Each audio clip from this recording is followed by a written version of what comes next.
ఇంట్లో ఉదయం హారతి కొండెక్కిన దగ్గర నుంచి మనసు కీడు శంకిస్తోంది. మీ అక్కకేమవుతుందోనని భయంతో ఒళ్ళంతా వణికిపోతుంది. దాన్ని పోటీలకి వెళ్లకుండా ఆపలేను, పంపించి ప్రశాంతంగా ఉండలేను. ఏం చేయాలో, నా బాధ ఎవరికి చెప్పుకోవాలో అర్థం కాక నాలో నేనే సతమతమైపోతున్నాను.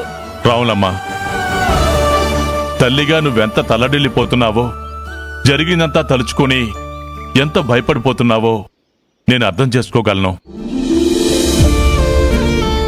కానీ తల్లిదండ్రుల ప్రేమ బిడ్డలకి రక్షణగా ఉండాలి, కానీ వాళ్ల పాలిట శిక్షగా మారకూడదు.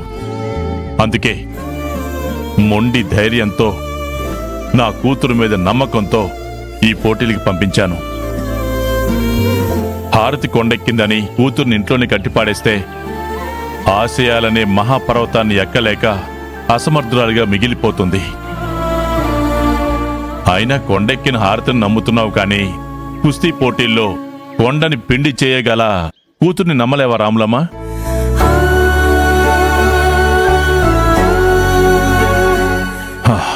సర్లే, అయినా నీకంత భయంగా ఉంటే ఒకసారి అమ్మాయికి ఫోన్ చేసి మాట్లాడు.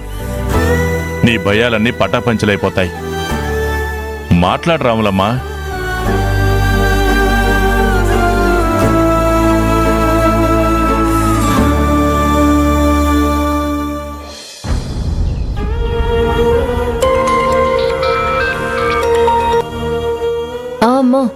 అమ్మా కళ్యాణి, ఎక్కడున్నావమ్మా? ఏం చేస్తున్నావు? ప్రస్తుతం బేబమ్మ గారింట్లో పని చేస్తున్నానమ్మా. ఇంకొక అరగంటలో పని పూర్తవుతుంది. ఆ తర్వాత కుస్తీ పోటీలకి వెళ్తాను. అవును, నువ్వేంటి అప్పుడే ఫోన్ చేసావు? ఏం లేదమ్మా, ఎందుకో నీతో ఒకసారి మాట్లాడాలనిపించింది, అందుకే చేశాను. అమ్మా, ఇంకా నువ్వు కర్పూరం కొండెక్కిన దాని గురించి ఆలోచిస్తున్నావా? నా గురించి నువ్వేమీ కంగారు పడుకు. విజయంతో తిరిగొస్తాను, సరేనా? నేనేమీ కంగారు పడట్లేదమ్మా, కాకపోతే నాకెందుకో గుర్తొచ్చావు, అందుకే చేశాను. అక్క, అమ్మ ఏం చేసిందో తెలుసా? నీ గురించి ఆలోచిస్తూ కొంగుకి నిప్పంటిచ్చేసుకుంది. సమయానికి నేను చూశాను కాబట్టి సరిపోయింది, లేదంటే పెద్ద ప్రమాదమే జరుగుండేది. అవునా? ఏది, అమ్మకు ఒకసారి ఫోన్ ఇవ్వు. అదేం లేదే, ఏదో పొరపాటున అంటుకుంది అంతే. అమ్మా ప్లీజ్, పదే పదే జరిగిందే తలుచుకొని నువ్వు భయపడుకు. నాకేమీ కాదు. కుస్తీ పోటీల్లో విజయం సాధించి 5 లక్షల రూపాయల ప్రైజ్ మనీ గెలుచుకుని వస్తా. ధైర్యంగా ఉండు. అలాగే, ఆ దేవుడే నీకు శ్రీరామ రక్ష. సరే సరే, ఇక్కడ పని పూర్తి చేసుకొని కుస్తీ రింగ్కి వెళ్ళబోయే ముందు ఫోన్ చేస్తానులే, సరేనా? సరే సరే, ఉంటానమ్మా.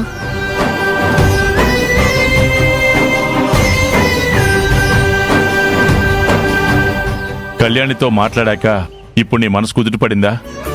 అవునండి, దాంతో మాట్లాడాక కాస్త స్థిమిత పడింది. అమ్మయ్యా, ఇకనైనా వెళ్ళి కాస్త ప్రశాంతంగా పనిచేసుకో.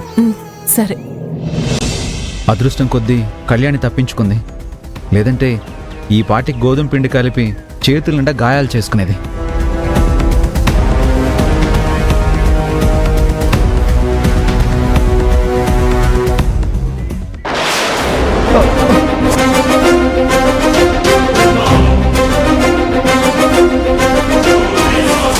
నాన్న ప్రసాద్, ఏంటమ్మా ఇలా వచ్చావు?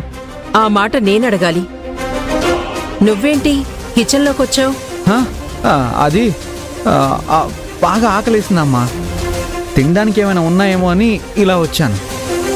అమ్మా విన్నావా? తమ్ముడికి బాగా ఆకలిగా ఉందంట, అందుకే వంట చేసుకోవడానికి కిచెన్లోకి వచ్చాడు. బొమ్మతే, నువ్వు వంట ఎప్పటి నుంచి చేస్తున్నావు? అది సరిగాని నీకు వంటొచ్చా? ఈ మధ్య నా కొడుకులో చాలా మార్పులొచ్చాయి. వాడు తలుచుకుంటే వంటలేంటి, ఇంటికి పందిరి వేయమన్నా వేసేలా ఉన్నాడు. అమ్మా, నువ్వేమైనా చెప్పమ్మా, నేను చేస్తాను. పని తర్వాత చెప్తాను, ముందు అర్జెంటుగా మార్కెట్కి వెళ్ళి ఇదిగో ఈ లిస్ట్లో ఉన్న సరుకులన్నీ తీసుకొనిరా. మార్కెట్కా? మార్కెట్కి ఎందుకమ్మా? ఈరోజు ఇంట్లో పూజ ఉందని చెప్పాను కదా, దానికి కావలసిన సరుకులన్నీ నిన్ననే తెద్దామనుకున్నాను. బిజీ వల్ల కుదరలేదు. అందుకే నువ్వెళ్ళి తీసుకొస్తే ఈలోపు నేను పూజ ఏర్పాట్లు చేసుకుంటాను.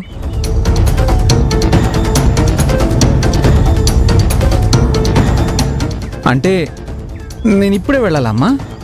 ఏ నువ్వు చేయాల్సిన పనులు ఏమైనా ఉన్నాయా? ఆ, ఆ, నాకేం పనులుంటాయమ్మా? ఏం లేవు. మరైతే ఇంకెందుకు ఆలస్యం? వెళ్ళి ఈ లిస్ట్లో ఉన్న సరుకులు తీసుకొనిరా.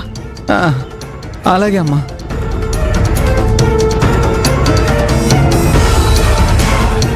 భగవంతుడా, కళ్యాణికి ఏం కాకుండా చూసుకో తండ్రి.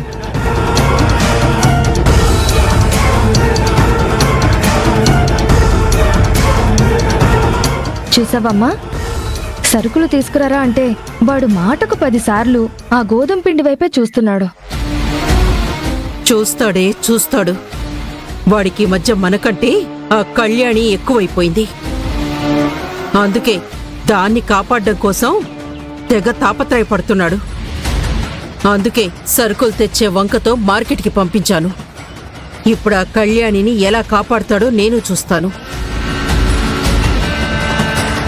సరే నువ్వు వెళ్ళి మల్లికార్జునని కూడా బయటికి పంపించు.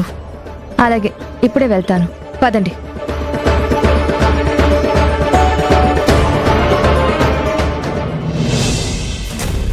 ఒరే తమ్ముడు, నువ్వు అర్జెంటుగా బజార్కి వెళ్ళాలిరా. ఎందుకక్క? నాన్నకి బీపీ షుగర్ టాబ్లెట్స్ అయిపోయాయిరా. తినగానే వేసుకోవాలి కదా. అసలే నీరసంగా ఉందంట. షుగర్ డౌన్ అయిందో ఏంటో. వెంటనే వెళ్ళి ఈ టాబ్లెట్స్ తీసుకురారా. నీకెన్నిసార్లు చెప్పాను 2-3 టాబ్లెట్లు ఉండగానే తెచ్చుకోమని చెప్పి? అసలే మెడికల్ షాపు దగ్గరలో కూడా లేదు. అంత దూరం వెళ్ళడానికో అరగంట, రావడానికో అరగంట పడుతుంది. ఈలోపు ఏదైనా అయితే? సర్లేరా, నాన్నకి ఈ మధ్య బద్ధకంతో పాటు నిర్లక్ష్యం కూడా పెరిగిపోతుంది. ఎవరికి తప్పినా మనకు తప్పదు కదా. వెళ్ళి తీసుకుని రాపోరా. సరే, ఆ ప్రిస్క్రిప్షన్ లేవు.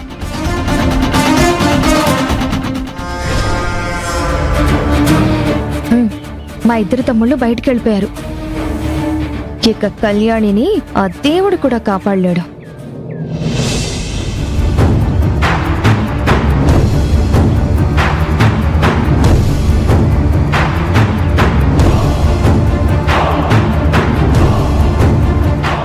కళ్యాణి కిచెన్లోకి వచ్చేలోపు ఈ గాజు పెంకులున్న పిండి మొత్తం డస్ట్బిన్లో పారేసి ఇదే గిన్నెలో కొత్త పిండి పోయాలి. మా ఆవిడికి అనుమానం రాకుండా కళ్యాణిని కాపాడాలి. వెంటనే తీసుకెళ్లి పారేస్తా.